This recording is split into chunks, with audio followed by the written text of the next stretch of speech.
Start of a very interesting and exciting project. If you saw my playing with me video, you may remember this little guy here that I got for free in the Facebook Marketplace.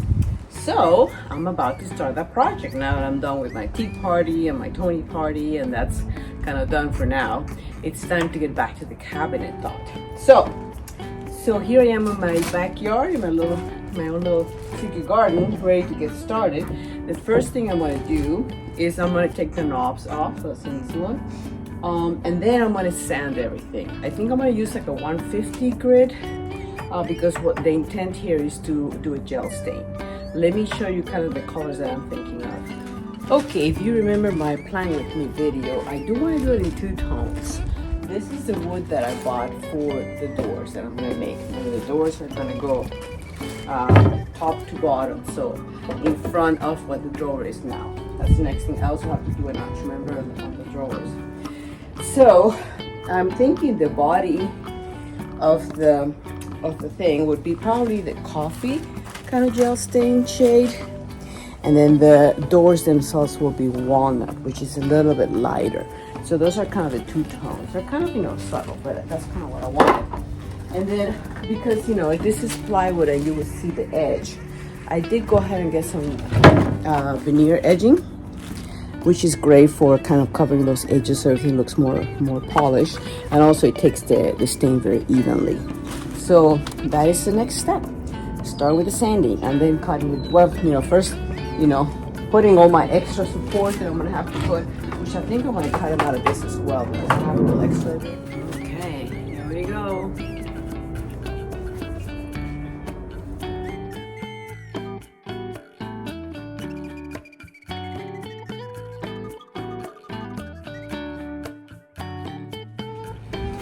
Okay, the sanding is done.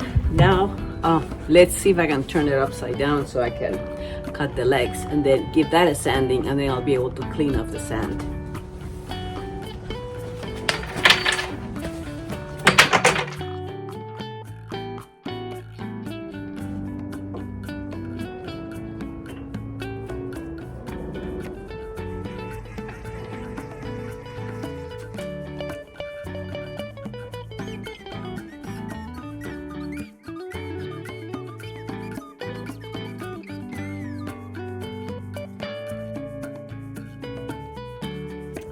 Okay, well, I cut the legs. It's not perfect. I have to kind of patch up one little corner. We'll see what happens when I have to put the other leg on.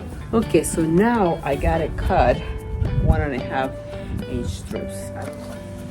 Okay, so I cut the pieces and now I'm going to attach them where they belong with a little bit of glue and some brad nails to go through.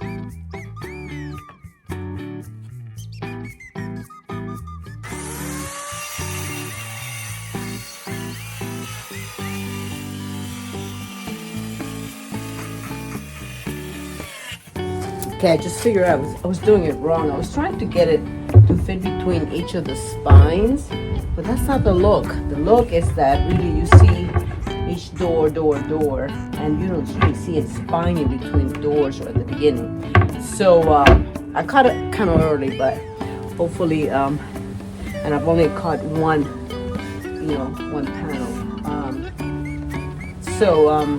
I think I can still make it work. Now what I really want to do is figure out 3 equal doors and see if the spine ends up being a place where I can use it. If not, the middle door might have to be a little smaller. Okay, so let's do some measuring again. Okay, so I finished cutting all 3 doors. The one thing that I did figure out was that in order for this to work the way I want to, which is for them to kind of join in the middle, is that these 2 are going to have to open like that, like a book, right? because if I didn't do that, I would have had to give space here for this one to open into. You would have to have like a little cavity, right? But if I make these two open this way and this one open that way, then I don't have to worry about that, because this will be hinged here, this will be hinged here, and that will be hinged over there. Slight change of plans. I decided to take off those supports that I had on the sides. I have to leave them at all, so it was a bit of a pain to take them out, because I think I didn't have them quite straight, and it was giving me a heck of a time to get the doors aligned correctly. And I measured the doors and recut and measure, so I knew the doors were right. So, and I don't think I'm gonna, I think if I use piano hinges, excuse me, piano hinges, I think I'll be fine. I probably won't need those supports, because yeah.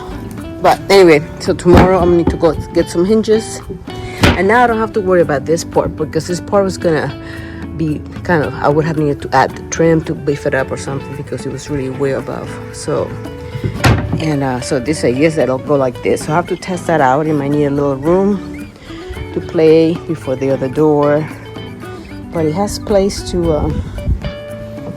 It has enough room for the hinge to be added, and it's good to have a little gap, not that big, but maybe like 1/8 of an inch in between doors. So I need to adjust for that as well. Okay, I'm feeling much better. For a moment there, I was freaking out, but I think it's gonna work out. Okay, this is day number 2 of working on the cabinets. Even though I got the doors kind of figured out, I still have to figure out the hinges, because I'm gonna need specific hinges to make this work the way I want to. And so there isn't like a little gap here and a huge gap there kind of situation. So I'm gonna have to do some research about hinges. There's all kinds of interesting things hinges can do. So that's that. So for now, I'm not gonna do anything to the doors, because I may have to recut them. So I don't wanna, edge band any of this stuff, or even stain them, because I might have to cut it a little bit thinner for some reason to make this work. But what I could do today is a notch. Remember we talked about having a little notch here, kind of in the center to kind of be the pool. So I'm gonna work on that.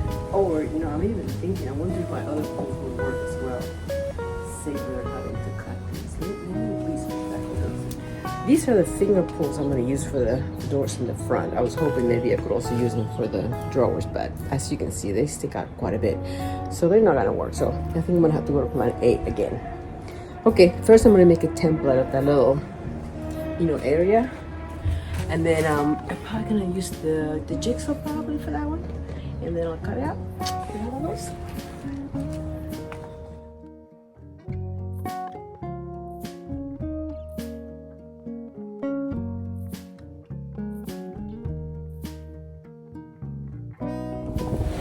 Yeah, I have to be careful that my notch doesn't go beyond this lip, right? Don't want to be that deep.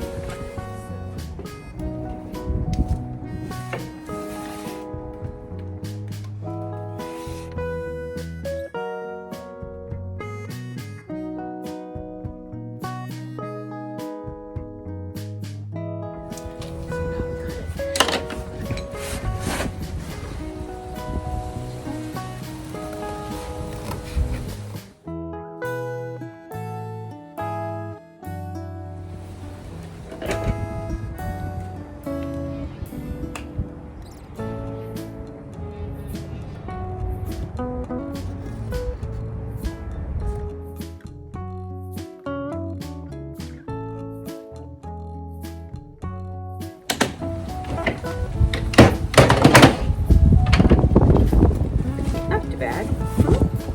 We'll sand it off, and once it's all stained, you won't even notice what I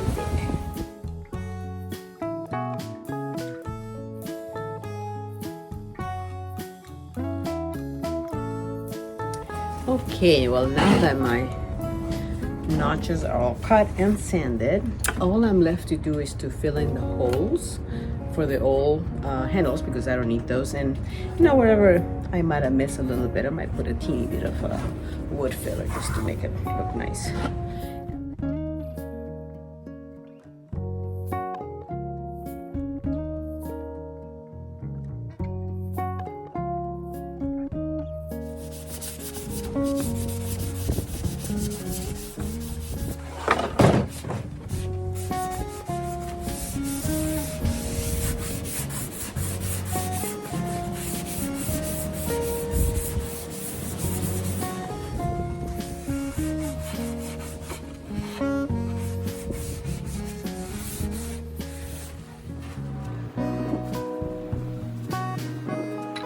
Okay, I added a little bit more plastic underneath because now I am ready to start the stain. And one thing I forgot to mention is I went ahead and propped this up in cinder blocks because I didn't want to flat on the floor, especially remember I cut off the leg, so I didn't want it just to lay flat. So I'm all sanded and cleaned up. So let's see how that stain goes. Okay, so I'm gonna roll it just because I like to roll everything, it's easier, and then I'm gonna wipe off the excess with a rag, microfiber. And then one little trick that I do is I put foil paper on the tray. Just makes it easier to clean up later. And that is a little easier. Okay, never done this before. First time ever using gel stain. Let's see how it goes.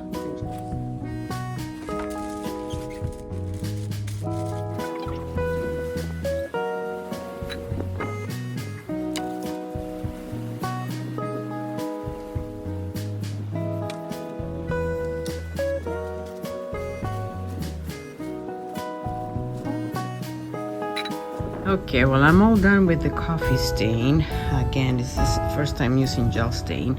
It's very different from other kind of stains. The instructions, I finally read them. What a concept. I read the instructions and it says to brush or to rag on, and after 3 minutes to kind of remove the excess. But I was finding that even after 1 minute, it was so sticky and like half drying that everything from my rack was sticking to it.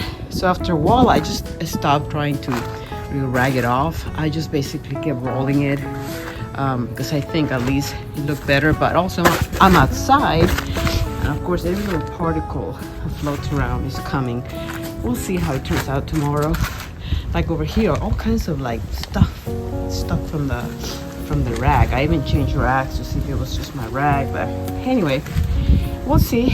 And then we'll keep on working on the actual doors for part 2, which is really more exciting part, although it does have its risks as well.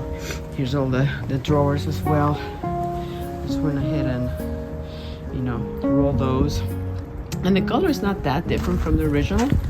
It's cherry was have more red in it. This definitely has more black in it, so I think I'll still look a little bit more modern than it did before, even though I wasn't necessarily wanting to be this dark. But you can kind of see the two colors right there, the difference. I only did up to the edge there.